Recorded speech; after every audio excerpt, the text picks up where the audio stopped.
It really has been a while since we upgraded the monitors in the gaming setup behind us right there. We've pretty much stuck to the same BenQ monitors for I think kind of over a year now.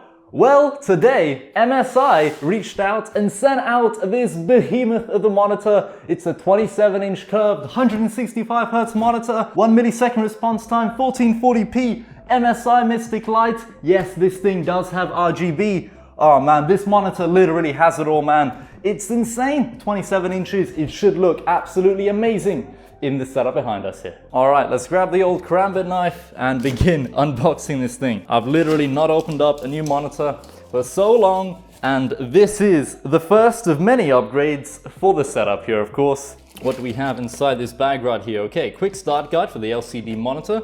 Very nice. We get true gaming MSI gaming monitor warranty card. Well, that's a lot of the accessories removed from the package. Let's flip this thing over and, hopefully a monitor will fall out.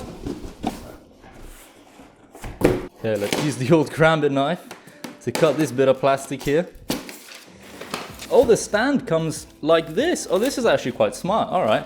Very nice, very nice. And how is this stand? Okay, very high quality by the looks of things. Man, this is gonna be a nice monitor. I can already tell. I like the stand. Let's take this thing off. Ooh, over here we have the actual stand portion that we're gonna be mounting onto the monitor, of course. This entire thing is also very well built. This is cool to the touch. The monitor is, of course, adjustable like this. You can, of course, bring it down, put it up. So this is all going to be very nice, lots of customization and control for your monitor. Let's just put that there and unbox the actual monitor itself. As I'm sure some of you are wondering where on earth this RGB is and how this thing actually looks like in person.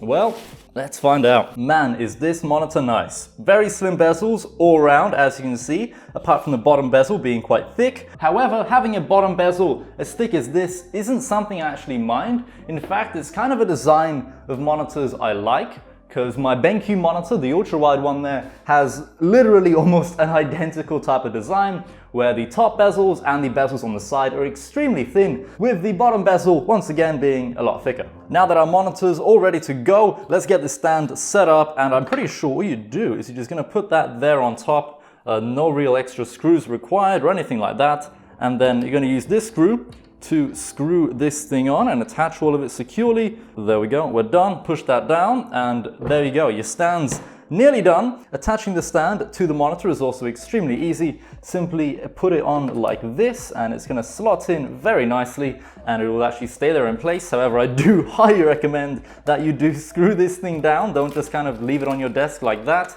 So make sure you use the 2 included screws that come in this bag right here when you buy the monitor, and you're going to use these to, of course, screw the stand onto the actual monitor itself. For those wondering where the actual RGB effects will be on the monitor, they are in fact right here, but only on this side. There are no RGB effects over on this side of the monitor. They are only here, which actually, I don't mind too much. So let's just take the film off of here and then continue on. Oh man, look how fresh that is, dude. Taking a look at the rear I/O of this monitor, right here we have the power port, followed by DisplayPort, 2 HDMI ports, Type-C, audio, 2 USB 3.0 expansion ports basically. In order for these to actually work, you have to plug in the USB 3.0 upstream cable into the back of your PC, and then you'll be able to basically use these 2 ports as USB expansion ports. One thing I actually really like about this monitor is the stand. Like, generally you don't see monitor stands as thin as this. Like, look at this monitor stand, and it's like really high quality too. It's cool to the touch, it's metal. So this entire monitor to me just like screams high quality. It genuinely looks like a very, very high-end monitor. Now I'm sure you're wondering where exactly are we going to be putting this monitor and what will it be replacing, because I can't really add like a third monitor here. There's kind of not enough space, but what I can do is get rid of that 4K BenQ monitor and switch to this one as my primary display. So the way we're going to lay it all out is the MSI monitor will go where the ultra-wide is, and we're going to get rid of that monitor and just kind of push the ultra-wide aside. So we're going to see how that looks like, but the main reason I'm actually doing this and I'm not keeping the ultra-wide monitor as my primary display, even though I do love that monitor a lot, that's because this new MSI monitor is an absolute beast. And I really want to use it as my primary display, as this is by far the best monitor in terms of specs I've ever had in my life.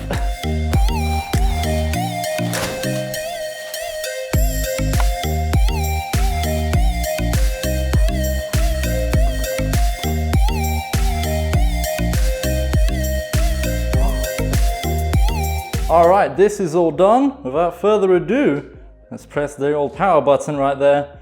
Turn this PC on. Let's make sure this MSI monitor actually works first. And everything else here does actually look pretty damn decent. To me, this entire setup still does look a little bit weird, and one thing that bothers me in particular is this lovely little gap right here now. So this MSI monitor is a 27-inch monitor, whereas this one is a 35-inch ultra-wide. The ultra-wide works kind of alright with a 28-inch monitor, but if you downgrade to a 27-inch, you kind of get a little bit of a gap. Ideally, what I need to do now is, of course, get more of these MSI monitors and eventually replace the ultra-wide panel. I love my ultra-wide monitor so much, but these MSI ones are pretty damn sick. And if I'm being completely honest, I'd much rather have like 2, if not 3 of these MSI monitors in my setup instead of this kind of configuration where we have a 27-inch monitor and then an ultra-wide monitor here. Luckily, they are both 1440p, so that's nice.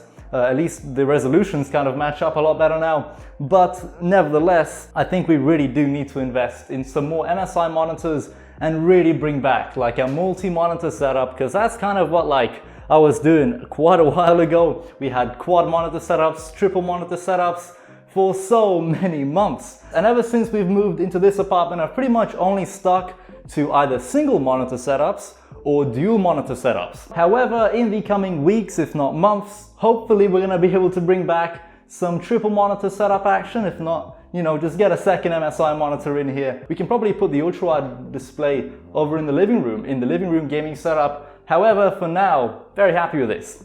How about we launch some Counter-Strike, test this monitor out, because it's 165 Hertz. How well does it do for gaming? And how well can I perform on this monitor? I'm messing around with the actual monitor settings using the like on-screen display right here that's popped up, and I'm using the little joystick thingy behind this monitor, and oh my god, I've never actually had a monitor that has this kind of joystick implementation, but this joystick implementation has really made using the on-screen display very, very easy and very seamless. It's like actually finally easy to navigate around an on-screen display for a monitor. With the BenQ monitor beside me here and the other BenQ monitor we got rid of, those monitors don't have a joystick. So whenever you need to kind of like adjust the monitor settings via the on-screen display, it's kind of a nightmare and a very, very tedious process, just not user-friendly whatsoever. However, MSI did a very good job having these monitors side by side as well. This one's running at 100 Hz, this one's running at the moment at 144, not at 165, but you can actually very clearly tell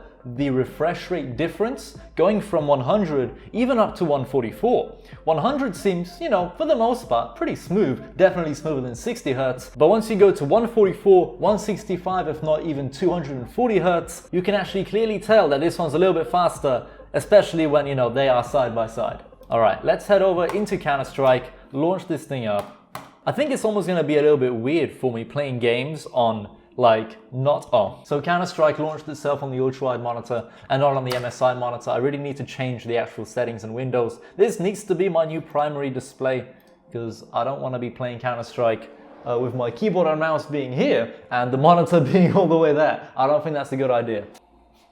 Oh, okay, I like this thing already. I like this thing already. One little bit of movement and I'm like, ooh man, this is nice. This is a nice experience. Going from 100 Hz, even up to this. Maybe it's not even the refresh rate. Like the entire panel itself, I feel like is just so smooth. It's a shame my ping is at 80.